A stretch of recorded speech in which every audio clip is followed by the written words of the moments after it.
ISI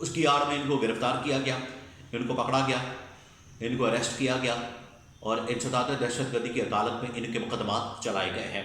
اور 51 مقدمات کے اندر 51 ملزمان کو ان مقدمات کے اندر سزائیں سنائی گئی ہیں۔ اس کے اندر مختلف دفعات جو ہیں وہ شامل کی گئی ہیں۔ وہ پوری لسٹ اس وقت میرے پاس موجود ہے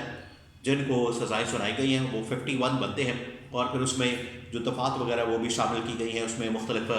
دفعات ہیں، دہشت گردی کی ہیں، جلاؤ گھیراؤ کی ہیں، توڑ پھوڑ کی ہیں، اور اس طرح کی بے شمار دفعات جو ہیں وہ لگائی گئی ہیں۔ اب یہ پچھلے ایک سال سے جو پورا معاملہ چل رہا ہے، میں نے آپ کو جس طرح سے پہلے کہا کہ اس کی تھوڑی سی بیک گراؤنڈ کو سمجھنا بڑا ضروری ہے۔ 9 مئی اصل میں پی ٹی آئی کے مطابق، پی ٹی آئی کے بقول یہ ایک فالس فلیگ آپریشن ہے، جس کا مقصد صرف یہ تھا کہ پی ٹی آئی کو توڑا جائے، پی ٹی آئی کو ہم نے تتر بتر کرنا ہے، پی ٹی آئی کی لیڈرشپ کو فارغ کرنا ہے، پی ٹی آئی کو گھر بھیجنا ہے، اور پی ٹی آئی کو گھر بھیجنے کے لیے، تتر بتر کرنے کے لیے، اور کوئی کیس سمجھ نہیں آتا اور کوئی معاملہ سمجھ نہیں آتا، تو یہ ایک ایسی چیز ہے، ایک فالس فلیگ آپریشن کر کے ان کو سزائیں دی جا سکتی ہیں۔ اب ان کے اوپر سزائیں تو ہو رہی ہیں، ملزمان کو سزائیں تو ہو رہی ہیں، ان کا سلسلہ تو شروع کر دیا گیا ہے، لیکن جو ایونٹ ہوا ہے وہ اپنی جگہ پر موجود ہے اور ابھی تک اس کی تحقیقات نہیں ہوئی۔ عمران خان اور پی ٹی آئی کی جانب سے جو سب سے بڑا مطالبہ کیا جاتا ہے 9 مئی سے متعلق، وہ یہ کیا جاتا ہے کہ 9 مئی کو سب سے پہلے آپ اس کی تحقیقات کر لیں، اس کی انویسٹیگیشن کر لیں، اور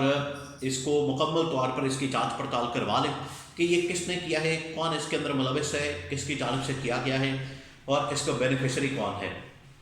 عمران خان اور پی ٹی آئی والے کہتے ہیں یہ تو ہمارا، اس میں تو ہمارا نقصان ہو رہا ہے، 9 مئی کا واقعہ جو ہوا ہے اس سے تو ہمیں نقصان ہو رہا ہے، اس سے تو ہم لاس میں گئے ہیں، اس سے تو ہماری پارٹی توڑی گئی ہے، اس کی آڑ میں تو ہماری پارٹی کے اوپر حملہ کیا گیا، کریک ڈاؤن کیا گیا، پکڑ دکڑ کی گئی، اور کارکنوں کو توڑا گیا، ورکر کو پکڑا گیا، پی ٹی آئی لیڈرشپ کو ساری کی ساری فارغ کر دی گئی وہ اس واقعے کی آڑ میں۔ تو پہلے تو واقعے کی تحقیقات ہو جانی چاہیے، پہلے تو واقعے کو تحقیقات کیا جائے، واقعے کو انویسٹیگیٹ کیا جائے کہ اس کے اندر ہوا کیا ہے، اس کے پیچھے محرکات کون ہیں، کس نے یہ حملہ کیا ہے، اور اس کا بینیفیشری کون ہے، جو سب سے بڑا سوال ہے۔ پی ٹی آئی اور عمران خان تو اس کا بینیفیشری نہیں ہے، اگر یہ حملہ پی ٹی آئی نے کیا ہوتا تو پھر اس کا بینیفیشری بھی عمران خان اور پی ٹی آئی والے ہوتے ہیں، لیکن پی ٹی آئی اور عمران خان تو اس کے بینیفیشری نہیں، تو پھر پی ٹی آئی اور عمران خان کو کس طرح سے اس کی سزا دی جا سکتی ہے؟ یا اس سے پہلے کم از کم اس پورے واقعے کو تحقیقات تو کر لیں، اس پورے واقعے کی تحقیقات تو کر لیں، اس پورے واقعے کی انویسٹیگیشن تو کر لیں، تاکہ دودھ کا دودھ اور پانی کا پانی ہو جائے، لوگوں کے سامنے حقیقت آ جائے، پتہ چل جائے کہ جو بالکل ان لوگوں نے یہ واقعہ کیا ہے، بالکل اس میں یہ ملوث ہے، یہ ذمہ دار ہے، ان کو پکڑے اور کڑی سے کڑی سزا دیں۔ یہ ایک چیز ہو جائے گی تو پھر کم از کم جو عوام کا اعتماد ہے وہ بھی آ جائے گا، اور آپ اس کا اندازہ اس سے بھی کر سکتے ہیں کہ عوام کا اعتماد کتنا ضروری ہے کہ یہ 8 فروری کو جو انتخابات ہوئے ہیں یہ آخرکار 9 مئی کے بعد ہی ہوئے،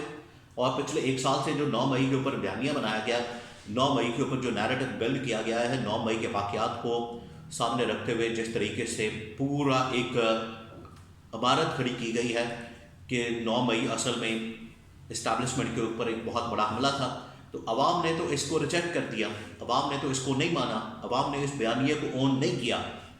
انہوں نے کہا کہ عمران خان کو انہوں نے ووٹ دیا، عمران خان کو ان لوگوں نے سپورٹ کیا، اور عمران خان کی ان لوگوں نے حمایت کی، جو اس وقت 3 کروڑ ووٹر جو عمران خان کے حق میں باہر نکلا، تو انہوں نے تو اس بیانیے کو نہیں اون کیا۔ اگر یہ سارا بیانیہ بنایا گیا، اور یہی بات مولانا فضل الرحمان نے کی تھی کہ اگر آپ کہتے ہیں کہ دھاندلی نہیں ہوئی تو پھر تو 9 مئی کا بیانیہ دفن ہو گیا، یا پھر آپ مان لیں کہ 9 مئی کا بیانیہ دفن ہو گیا، یا پھر آپ مان لیں کہ دھاندلی ہوئی ہے۔ دونوں طرف سے مولانا نے بات ایسی کی کہ دونوں طرف سے اسٹیبلشمنٹ والے پھنس جاتے ہیں۔ تو اب بہرحال ان کو سزائیں تو سنا دی گئی ہیں، اور ٹھیک جو ہے عید سے پہلے 1 سال تو ان کا تقریباً مکمل ہو چکا ہے، کیونکہ 1 سال میں تو آلریڈی کسٹڈی میں موجود ہیں، تو باقی 4 سال بچتے ہیں۔ اب یہ معاملات جانے ہیں آگے، اب یہ پی ٹی آئی کی لیڈرشپ اور لیڈرشپ سے آگے عمران خان کی طرف یہ معاملہ اب آگے بڑھے گا۔ اب یہ پریشر اصل میں اور زیادہ بڑھایا جا رہا ہے عمران خان کے اوپر، تاکہ عمران خان کو گھٹنے ٹیکنے پر مجبور کیا جائے، عمران خان کو سرنڈر کرنے پر مجبور کیا جائے، ڈیل کرنے پر مجبور کیا جائے، لیکن عمران خان جھکنے سے بھی انکار کر رہا ہے، ڈیل کرنے سے بھی انکار کرا ہے اور سرنڈر کرنے سے بھی انکار کرا ہے.